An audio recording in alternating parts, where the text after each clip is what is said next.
When I was 22 years old, I was $15,000 in credit card debt. At the time, my business wasn't doing well, and after paying my monthly expenses, I barely had enough to make the minimum payments. $15,000 in credit card debt with a 22% interest rate credit card, my monthly interest payments alone was $250. So, that was just the interest level. That wasn't even going towards bringing the balance of the total debt lower. So at this time, I pretty much felt pretty lost in life. I was 22. I had been coasting for about a good 1 to 2 years. And what I mean by coasting is I wasn't really living life with a sense of direction. I kind of felt like I was lost at sea. That's the best way I could describe it. Imagine if you're on a boat in the middle of the ocean and you have no destination to go to and you're just floating and it's night and you're just allowing the wind and the ocean to take you to whatever direction it wants to take you without any clear destination in mind. And that's pretty much how I felt. I felt like I was lost, and that definitely didn't help me when it came to my debt. So first, I'm going to take you guys back to my journey and what led up to this. And I'm going to take you guys back to when I first moved out when I was 17 years old. And the reason I take it all the way back there was because when I moved out at 17 initially, I was very responsible. I was the kind of guy who was very conscious of my money. I was very conscious of budgeting. And I was the last guy you would expect to be in debt at that age. I was on top of everything. I would never use credit cards, or if I did, I'd pay them off right away. I was a very much like a type A personality. I was known as the guy who was really responsible with his money. Like in my family, I'm the guy who has savings. I'm the guy who, if anybody needed money, I'm the guy who had it. So the reason I bring this up is just to show you guys that in life, a lot of times, little by little, things can switch. I've seen people go from having everything together to becoming a complete drug addict. I've seen people have the best marriage in the world to all of a sudden being divorced and ending up in jail, So that's just to paint the picture for you guys. And if you guys want, I'm not going to go too much into detail on why I moved out and all that. I do have a video that I made called Moving Out at 17. I'll link it up here. You guys can watch that. But basically, when I got pushed out into the world at such a young age, I was very organized, on top of everything. And because of that, because I was very responsible from such a young age, I never really had a period in my life where I just kind of like chilled, or I guess you could call it just relax. I was always on a move. I was always go, move, find job, work, save up, all this kind of stuff. And so when I hit the age of 22 years old, at that time, I started my business from home, my barbering business. As you guys know, if you guys see any of my YouTube videos where I cut hair, that's where it's being filmed, in my studio. And so during this period, I decided that I wanted to pursue art more full time. And so I started to rent myself a separate art studio at the time. And so I was renting two places, basically. One place for my barber studio, one place for my art studio. And my art studio rent was, I think, around $700 a month. And as you can imagine, being at that art studio, any chance I could get, I started to neglect my barber business a little bit. And my barber business up until that point was the main breadwinner. That's where I was getting most of my income. So once I'm inside this art studio, I'm taking commissions from people. And because I'm relatively new to the art industry, I was lowballing myself a lot. I was charging, not enough money for how much I should have been charging for the type of work I was doing for people. I was charging them really low. These are some photos of some of the paintings I was doing at the time. And some of this stuff was huge. Some of these canvases were 6 feet by 6 feet, 4 feet by 6 feet. So they were pretty big. And I was just, honestly, after material costs and everything, I was making probably $600 for each of them. And if you break that down to hourly, how much I was making, it was probably below minimum wage at that time. But I felt as if it was just a necessary part of the journey for me at that time. And just, like I said, I wasn't keeping track of my income. I wasn't keeping track of how much income was coming in for my business and how much expenses I was having. I was just living at that time. Where it started to go downhill for me was I started to become comfortable in life.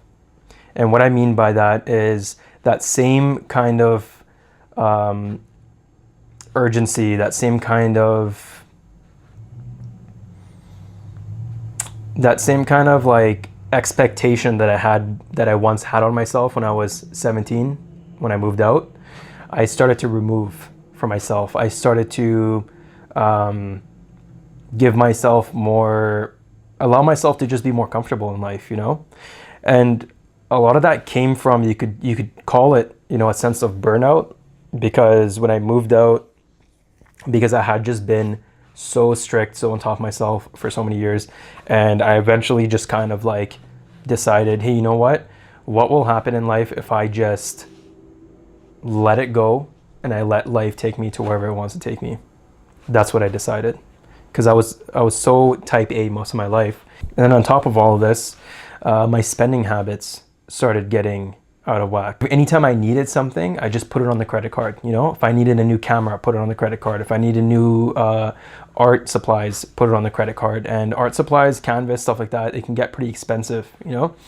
And all this stuff started accumulating, all this debt started to accumulate, and I would see it accumulate. You know, it started small. You know, it started out first with $1,000, $2,000. It started jumping up to 6, 8, and at that time I was like, oh, it's no big deal. Like, I could pay it off. You know, I could make my minimum payments and I could pay it off. And it just started accumulating little by little. And that's the scary part about credit card debt, is it happens so slowly that you don't even realize. This carried on up until I was $15,000 in credit card debt. And if it wasn't for this next thing that happened, I think that I probably would have accumulated even more debt. Or I don't even realize, you know, how far I would have taken it. But it was when this one situation happened that triggered me to make a big change in my life. And basically, at this time, my mom needed $4,000 for a medical emergency at this time. And like I said in the beginning of this video, growing up, like moving out at 17 years old, I was the guy, I was a responsible guy. I was the guy who had the money, you know? So if family ever had problems or ever had struggles, I would be the one that they would ask. And up until this point, you know, a few years went by, nobody asked me for money. Nobody needed money from me. So I got comfortable. I was the only one I had to really depend on. I was the only one I had to pay things for.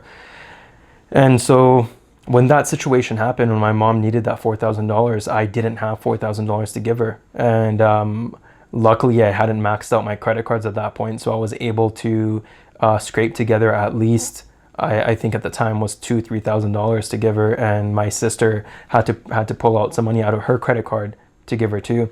And I just remember feeling helpless, feeling emasculated a little bit at that time, of not being able to have enough money to provide for my mom during a medical emergency. And at this point, the problem became bigger than me. You know, the problem became bigger than just myself. Because up until this point, it's like, okay, if I'm in debt, at least I'm in debt. That's my problem, you know? That's my issue. I'll figure it out. And if anything happens, it'll happen to me. But it was in this moment where that problem became bigger than me. And I just remember that anxiety, that helplessness, it did something internally for me. And it was in that moment where I made a big change in perspective on my life. I started to look at things more from a perspective that I'm more of a perspective like I'm going to take the driver's seat in life now. For the longest time, like I said in the analogy in the beginning, my life was kind of like I was sailing on this boat in the middle of the ocean with no direction, and I was kind of lost at sea. I was slowly getting pulled down and sucked in by life. That's how I felt. And another thing I remember too was the person I was dating at that time too. I remember she was asking me a lot of practical questions about my future, about my life. Up until this point, she didn't know how much debt I was in. I didn't even tell her I was in any kind of debt, because that's not something I wanted to share with her. I was quite embarrassed about it. I thought it kind of emasculated me. But I remember her asking me questions of like, what's your goals 5 years from now? What do you plan on doing 2 years from now? Where do you plan on your art career to go to? Where do you plan your barbering business to go to? And I remember when she was asking me these questions, I remember getting really defensive about it too, because I didn't really have answers to any of these questions. And up until she asked me those questions, I didn't really think about those questions. Those questions intimidated me. They made me feel uncomfortable because I didn't have any plans. I just thought life was going to find a plan for me. And I remember when she'd ask me those questions, I didn't have an answer to them, but it bothered me, you know? And I would say that event also, along with the event of my mom needing that money, both combined triggered me to start actually thinking logically about my future. So I started putting more effort in the barbering business, and little by little, I started to see my income rise, and I just became locked in on my barbering business. I focused on that. I started to think realistic in life. I started setting goals for myself, and before you know it, I was able to actually pay off my debt within a year. And one thing I'll say is it wasn't so much just the action of working on that barbering business and putting in hard work that made me pay off, that brought me more money and was able to get me to pay off my credit card debt. I would say that it was more of just the mindset. It was the amount of attention I started to give my business. It was the amount of attention I started to give on money, the meaning of money, and how to attain it every day.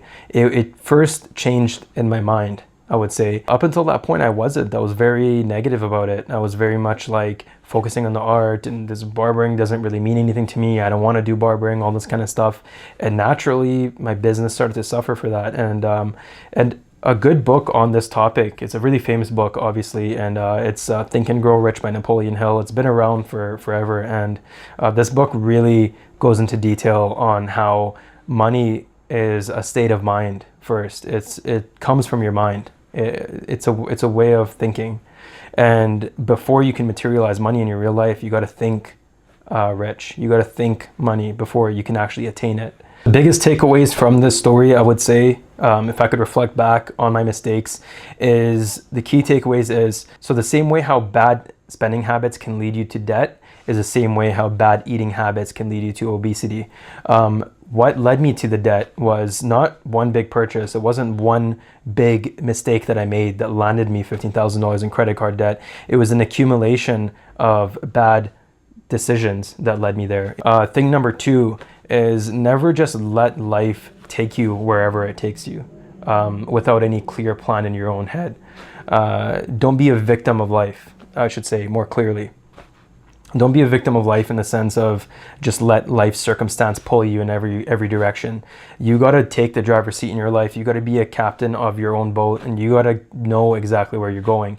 If not, you're going to just feel lost in sea. Months will go by, years will go by, and you'll still be stuck in the same spot, because life isn't so easy all the time for the most part, you know, unless it's easy for you, and that's good for you if it is. But for the most part, shit happens in life, you know, a lot of things happen, emergencies happen, and you got to be prepared for that. That's the one thing I would say for myself is I didn't have clear goals with that business. So yeah, that was it, guys. That was it for my story. Hope you enjoyed it.